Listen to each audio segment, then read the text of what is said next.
3 సిక్స్‌లు కొట్టి ధోని ఏం చేశాడో తెలుసా? నిన్న జరిగిన వాంఖడే స్టేడియంలో ముంబై ఇండియన్స్ వర్సెస్ సీఎస్‌కే మ్యాచ్‌లో అయితే ధోని విధ్వంసం సృష్టించాడు అని చెప్పుకోవచ్చు. ఎందుకంటే లాస్ట్‌లో చివరి 4 బంతులు మిగిలుండగా వచ్చి హార్దిక్ పాండ్యా వేసిన బౌలింగ్‌లో అయితే 28th ఓవర్‌లో వరుసగా 3 బాళ్ళకు 3 సిక్స్‌లు, లాస్ట్ బాల్ 6 మిస్ అనమాట.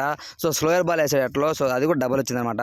కేవలం 4 బాల్సే ఆడిన ధోని 20 పరుగులు చేసి వావ్ అనిపించుకున్నారనమాట. ప్రతి ఒక్క ధోని అభిమానికి, అలానే ముంబైని చూస్తున్న రోహిత్ శర్మ, ముంబై అభిమానులు అందరూ కూడా మన ధోని కొట్టిన దెబ్బకైతే స్టేడియం మోగిపోయింది అని చెప్పుకోవచ్చు.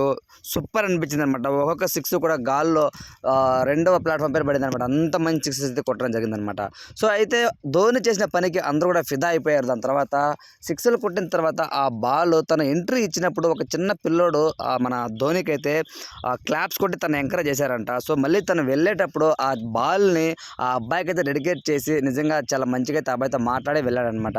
ప్రస్తుతం అయితే సోషల్ మీడియాలో ఆ ఫొటోస్ అండ్ ఆ వీడియోస్ చాలా అయితే వైరల్గా మారాయి ధోని చేసిన పనికి. నువ్వు నిజంగా దేవుడు అయ్యా అంటూ ధోని అభిమానులందరూ కూడా కామెంట్స్ అయితే పెడుతున్నారు. ఇదిలా ఉండగా పోరాడి ఓడిన రోహిత్ శర్మ అంటూ కొంతమంది అయితే బాధపడుతున్నారు. ఎందుకంటే రోహిత్ శర్మ చాలా సంవత్సరాల తర్వాత మళ్ళీ ఒక సెంచరీ చూసాం మనం ఐపీఎల్లో తనని. సో చాలా బాగా ఆడాడు. ఒంటరి పోరాటం చేసి మొత్తానికైతే ఓడిపోయింది ముంబై ఇండియన్స్ 20 పరుగుల తేడాతో. చివరికి ఆ ధోని కొట్టిన 20 రన్స్ పరుగుల తేడాతోనే ముంబై ఇండియన్స్ ఓడిపోవడం గమనార్హం. ఏది ఏమైనా సరే హార్దిక్ పాండ్యా పైన చాలా అయితే నిప్పులు చెల్లగే విధంగా కామెంట్స్ అయితే పెడుతున్నారు కొంతమంది.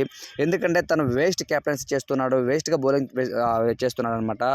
20th ఓవర్లో ఆకాష్ మధ్వాల్ మంచి బౌలర్గా తను పెట్టుకొని ఇతను ఎందుకు వచ్చారా బాబు అని అంటూ కామెంట్స్ అయితే పెడుతున్నారు. అలాగే బ్యాటింగ్లో చూసుకున్నా సరే కేవలం 6 బంతులు ఆడే 2 పరుగులు మాత్రమే చేసి బాల్ మొత్తం డాట్ బాల్స్ పెట్టి చివరికి టార్గెట్ ఎక్కువ వచ్చే విధంగా చేశారనమాట. 27 బాళ్ళకి 70 రన్స్ కొట్టాల్సిందనమాట. అంత టార్గెట్తో కేవలం ఈ హార్దిక్ పాండ్యా, దాని తర్వాత కొంతమంది బ్యాటింగ్ ఎవరైతే మన రొమారియో షెఫర్డ్ కానివచ్చు, మహమ్మద్ నబీ, వీళ్ళు చెడగొట్టారనమాట. బాల్స్ మొత్తం మింగి వెళ్ళారు. పాపం రోహిత్ శర్మ ఎంత బాగా ట్రై చేసినా సరే ముంబై గెలవలేకపోయింది అంటూ కామెంట్స్ పెడుతున్నారు. ఏదేమైనా సరే చివరిన వచ్చి ధోని ఆడిన ఇన్నింగ్స్ మ్యాచ్కే హైలైట్ అంటూ ధోని అభిమానులందరూ కూడా పండుగ చేసుకుంటున్నారు. ఆ 20 రన్స్ కొట్టడం వల్లనే చాలా ప్లస్ అయింది సిఎస్కేకి అంటూ కామెంట్స్ పెడుతున్నారు. ఓవరాల్గా ఈ వీడియోపై మీ ఒపీనియన్ అనేది కామెంట్ తెలియచేయండి. Thanks for watching.